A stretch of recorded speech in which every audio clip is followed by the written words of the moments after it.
नमः शिवाय। जय श्री कृष्णा। कार्तिक मास महात्म्य 22वां अध्याय। राजा पृथु बोले, हे नारद जी, अब आप कृपा करके मुझे ये बताइए कि वृंदा को मोहित कर भगवान विष्णु ने क्या किया और फिर वह कहाँ गए। तब नारद जी ने कहा, जब देवता स्तुति कर मौन हो गए तब भगवान शंकर ने सब देवताओं से प्रसन्न होकर कहा, हे ब्रह्मादि देवताओं, जलंधर तो मेरा ही अंश था। मैंने उसे तुम्हारे लिए नहीं मारा, किंतु ये मेरी संसारिक लीला थी। फिर भी आप लोग ये सत्य कहिए कि इसमें आप सुखी हुए या नहीं।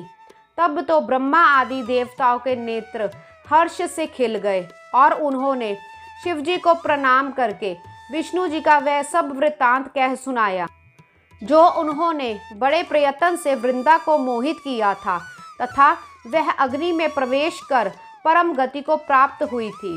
देवताओं ने ये भी कहा कि तभी से वृंदा की सुंदरता पर मोहित हुए विष्णु जी उनकी चिता की राख लपेटे इधर उधर घूमते हैं।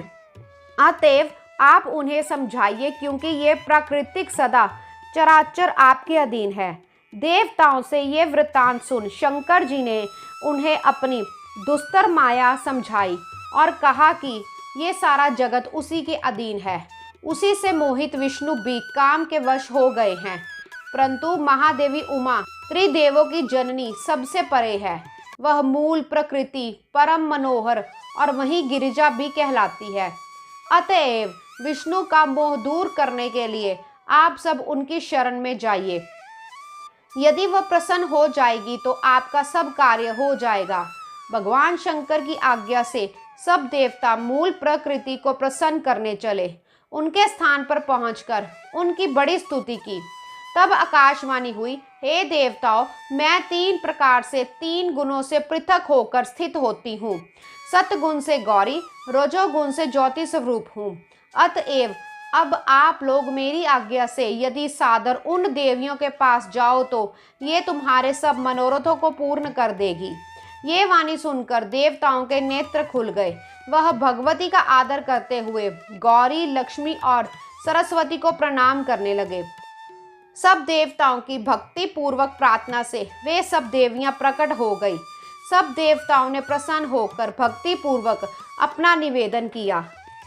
देवियों ने कुछ बीज देकर कहा, इन्हें ले जा विष्णु को दे दो, तुम्हारे सब कार्य सिद्ध हो जाएंगे।